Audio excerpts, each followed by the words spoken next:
Okay, so it's been a few days, probably like a whole week since I uploaded, and it's felt like eternity. Gotta use my phone right now because I came over to Austin's house. I forgot my cameras and everything. So what we're doing, this is his S13, what I told you guys about before.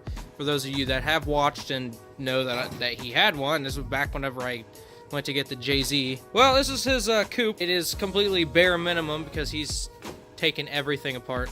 Everything is completely removed from the car itself. Right now, we're working on getting a little bit of the rust removed. He's removed a little bit of it. There's a little bit that obviously doesn't need to be attached to the car anymore.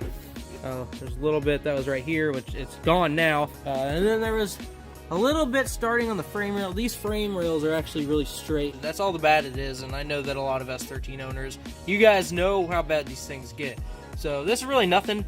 It's been sandblasted, and that's all the rust that there was. It's all gone, basically. We're just going to have to cut it down a little bit and then weld a plate over it.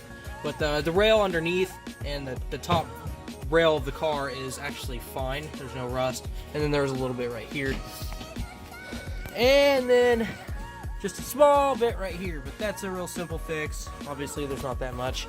But the car is a bare shell. At the moment, anyways.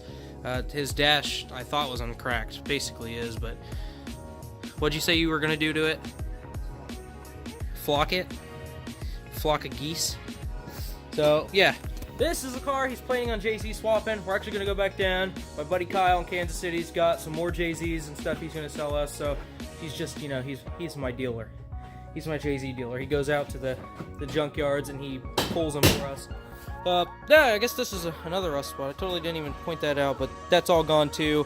Just a little bit of weld, grind it down, be good to go. He's extremely picky. He's trying to replace all the arms and everything and all the bushings, and he wants to do it off the car, but it'd be nice for him to get everything on the car and then get it back on the ground because, you know, it gives you motivation whenever you make progress that way. And changing arms and stuff like that is not hard to do with it on the car because the car is a paperweight. It's easy to loosen bolts and everything when it's on the car versus when it's outside of the car. He has the rear subframe and everything removed. These are his Advans. You guys probably know them from the Eclipse. If you guys actually followed us back that long, those were on his GSX 6266 car that was caged. Super nice. He's really anal. Does not want to get rid of them, even though he's made a setup for trade for RPF ones that would have made more sense for this. These are a square wheel setup, and the offsets don't really work for this car. The rear is fine, fronts need a spacer. So I've been trying to convince him to get rid of them, get something else, but we'll see how it works. He's gonna have to get overts for the rear because the other side is not exactly dandy. So I got Fortunautos. Been trying to get him to get Z32 brakes, but he does not want them because he thinks that Evo brakes are just the absolute most superior damn thing in existence. Listen, my car stops from 130, no problems. So yeah, the door is kind of wiggly. I think actually the door might be bent, but it's pretty wiggly, but you can kind of hear it sitting on the striker. It moves back and forth because the striker is missing the plastic. But if you look at this, it lines up here and then it gets crazy, and then if I lean on it down here and it'll like line up and then it pushes inside past the body line. So the car used to be a drift car, so, you know, Formula Derp. Yeah, we think that the car might have been damaged on the right side, but we're kind of working on it. I just wanted to kind of bring in a little vlog, a little update on what's been going on. My fuel pump came in for the 240 for Icebox, and we're gonna put that on. And I got a new mount for my transmission because my car's been making weird noises anytime I would like shift, stay in low RPM, and be like cruising down the road, stuff would vibrate. And I just found out that my trans mount has been destroyed, and I think it's been like that for a while now. So I just ordered a polygon from Drift Motion, and we're gonna put that on. And I'm gonna run the second fuel pump, and it's gonna be powered by my ECU, so it'll turn on at a certain load point in my fuel map. So that's probably what I'm gonna do. I don't know exactly when, but right now he is doing stuff that I don't exactly know. What are you doing? So you can weld? Nice steering rack, man. It's just, I don't know how you're gonna steer it from there, but steering column. Oh yeah, I'm just gonna edit it to where I say steering column. Nice steering column, man. I don't know how you're gonna steer it from there. But this is Austin's car. It is fairly straight, minus a door. I don't know how it twisted like that. Or it's like this? It's like this? Yeah. Yeah. It'd be better if he fell inside the car. What? Well, he's in the middle of putting this rocker on now. He just beat the crap out of right where the quarter meets the rocker over there, and the whole thing moved. So I think that's the reason why the door doesn't line up. So yeah, that's pretty crazy. He just hit that with a hammer, and the whole thing moved over. It was the weirdest thing, watching the whole thing move. But everything's pretty straight now.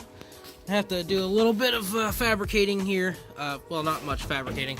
It's just not lined up exactly right here yet. So this can still be moved, and then underneath the car, we're gonna have to get the pinch butted up against, and then we'll spot weld it and seal it off or whatever. Okay, so actually what we didn't fix it, but what we did do is we both pulled on the top and pushed on the bottom, and we bent the door. So the door actually is flush like it's supposed to be, but I don't think the door is actually getting fully clamped onto the striker, so I'm not exactly sure what we're doing. I think we're gonna put some electrical tape on there and it'll get nice and tight. But it sounds like it's not even fully latched, but it is lined up, which is so weird. Much better.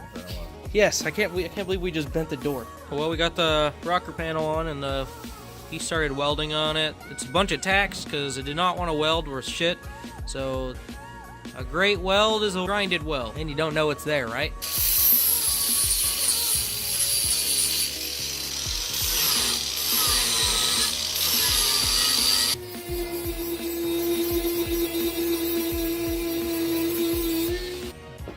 Well, there's progress. There's a low spot here, of course. I mean, putting in new panels isn't always super easy. I mean, some people probably know that, but there's going to be filling and obviously body work to make this nice, but it's almost looking like it's part of the car, like it should be. Obviously, it's not professional. We're just using the tools that we have available, so you guys cannot dog on us for just using what we have. Could be worse. We could be using fiberglass and resin and doing the things like some terrible people would do to their cars. But he's going to be working on it, and I'm going to be going home in a little bit. So that's going to be the end of the video. I hope you guys liked it. Next time you can see the car, I'm sure there's going to be a few more things done to it. So that's the next update for this car anyways. Hopefully we'll be a little bit further along. But I hope you guys enjoyed this video. Hit the like button if you like it. Subscribe if you're new, and comment. Let me know what you think.